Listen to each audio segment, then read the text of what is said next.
മുഖ്യമന്ത്രിയും KSU അധ്യക്ഷനും തമ്മിലുള്ള പോര് രൂക്ഷമാകുമ്പോൾ അനുനയ നീക്കം പാളുന്നു. KSUവിനോടുള്ള മുഖ്യമന്ത്രിയുടെ വിട്ടുവീഴ്ചയില്ലാത്ത നിലപാടാണ് കോൺഗ്രസിനെ വലയ്ക്കുന്നത്. നീണ്ടകാലത്തിനൊടുവിൽ അധികാരത്തിലെത്തിയെങ്കിലും മുഖ്യമന്ത്രിയുടെ ഏകപക്ഷീയമായ നിലപാട് സർക്കാരിനെയും ദോഷകരമായി ബാധിക്കുന്നുവെന്നാണ് ഒരു വിഭാഗം നേതാക്കളുടെ ആക്ഷേപം.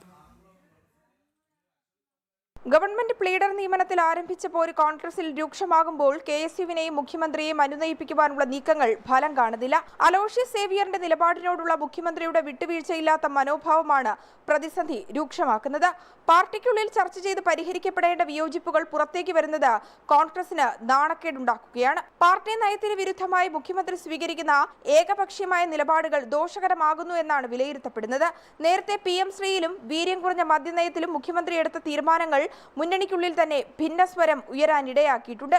ഇതിനു പിന്നാലെയാണ് KSU സംസ്ഥാന അധ്യക്ഷനുമായുള്ള മുഖ്യമന്ത്രിയുടെ പോര് കടുക്കുന്നത്. 10 വർഷത്തിനു ശേഷം അധികാര കസേരയിൽ എത്തിയെങ്കിലും മുന്നണിയിലെ ഐക്യമില്ലായ്മ സർക്കാരിന്റെ ശോഭ കെടുത്തുന്നുവെന്നാണ് വിലയിരുത്തൽ.